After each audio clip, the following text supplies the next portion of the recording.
When an EV can do 1,000 miles on a single charge and only takes 5 minutes to top back up again, I'll consider having one. Have you heard that one before? What a crazy argument. I'm Dave.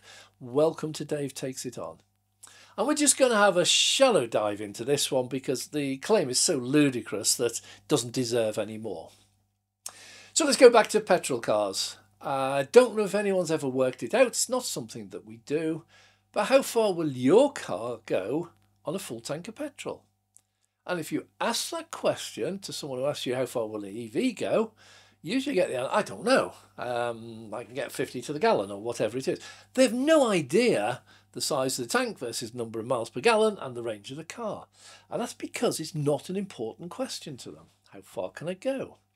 They know they can fill the tank up. They know they can drive 200, 300, 400 miles. Doesn't matter exactly how much.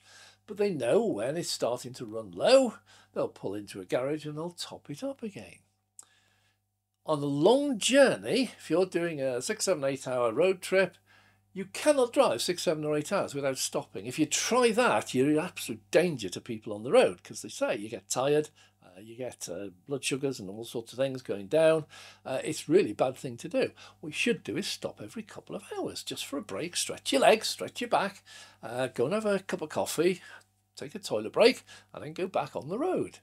And the idea is during that time, you fill your petrol tank up again and off you go. So even with a petrol car, very few people actually run the full distance without stopping. Now, exactly the same applies to EVs. What you should do, and I can quote Tesla here. I do that because I've got a Tesla, not because I totally favour them. People accuse me of doing that, but that's a different matter. But if I'm on a journey, then the modern Teslas, something like a Model 3 or a Model Y, will replace between 150 and 200 miles in 15 minutes. 15. So let's take an example. You jump in your car, it's full, you set off on your road trip, you do a couple of hours, you've done 100, 150, 180 miles. That's all you can do today. That'd be 3 hours driving. You never average 70 miles an hour. That just doesn't happen. There's traffic, there's roadworks, there's all sorts. But all the sat-navs use 60 miles an hour as an average speed on the motorway. So after 3 hours, you've done 180 miles. So you decide to stop off at a motorway services. You go to a Tesla supercharger, you plug it in. You go off, you can toilet, you get a cup of coffee, you stretch your legs, you walk around, breathe in fresh air, go and get a donut, whatever it is you're doing, head back to the car. In 15 minutes, an average Tesla will replace between 150 and 200 miles of range. You've done 3 hours, maximum 180 miles, so you can replace it all while you're having your toilet break, a cup of coffee and a donut and a walk around and stretch. So your battery's now full again, jump in your car, off on the next one. You know that do another 2 or 3 hours, stop, stretch, maybe have lunch this time. And over lunch, you're not worried about 15 minutes or anything. Over lunch, you're going to sit there for half an hour, 40 minutes, maybe an hour, if it's a nice leisurely one, so you can charge up to whatever level you want. So what we have is people say, well, an electric car can do 1,000 miles, I'll have one. I ask them, name all of the petrol cars that can do 1,000 miles on a tank full. And the simple fact is, there's not a single one in the world that's in mass production that can do 1,000 miles. There's not one.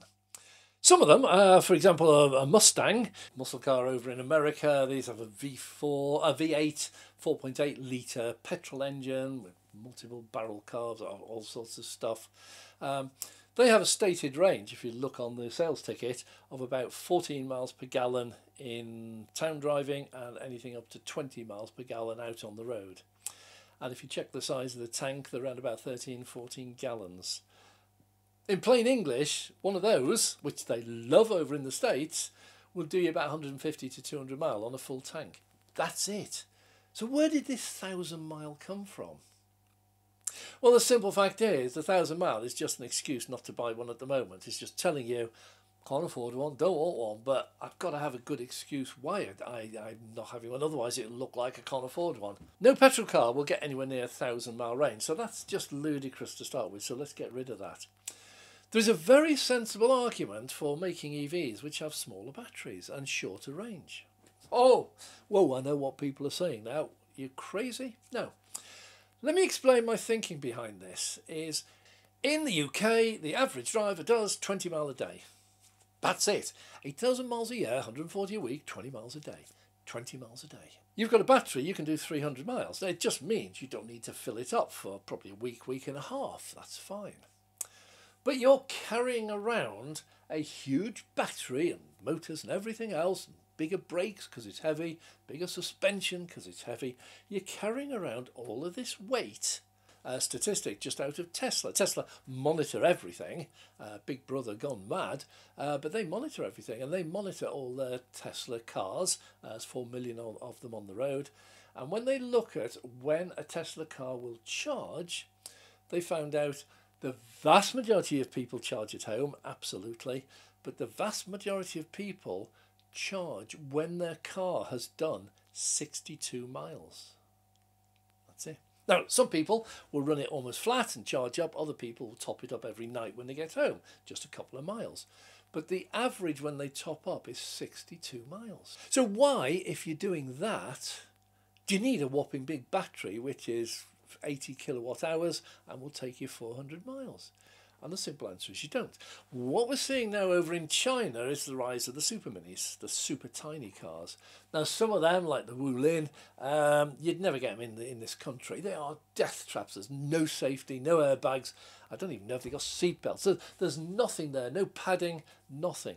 But the basic battery is about 10 or 15 kilowatt hours. They're tiny. And I mean, the cars are tiny. They're very light. You can actually park them head on to the curb in between two cars. So what you've actually got is a really super mini. Now, we can't deal with them in the UK. They would just kill too many people.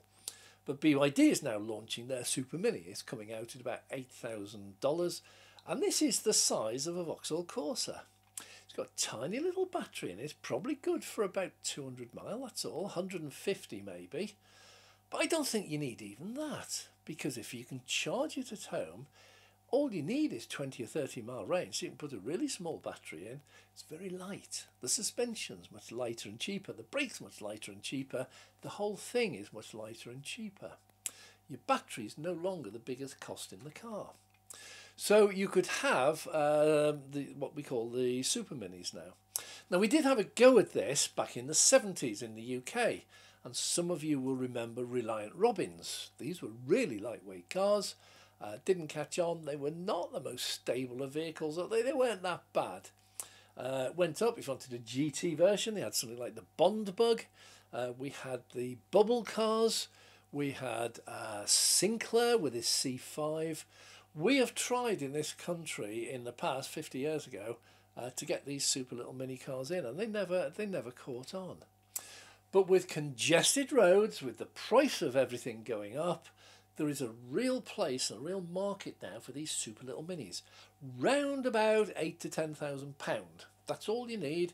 They need a range of about 50 miles or so. So I'm suggesting that someone out there needs to have a look at these. Don't go for your big Hummers and your F-150s and your Silverados and your Model S and Model X. Somebody please just have a go at some of these super minis that are safe for the roads in the UK. And the beauty of that one is the market that's open to you is absolutely enormous. Now, I know there'll be no use whatsoever if you can't charge at home. However, the number of people who can afford 8,000 to 10,000 for a brand new little runaround EV must be staggering. And of those, a good number of those will be able to charge at home. So we'll have a look into that. If you want to see that one, please subscribe, hit the notification bell, and we'll notify you when we do launch the next video. Thanks for watching. I'm Dave.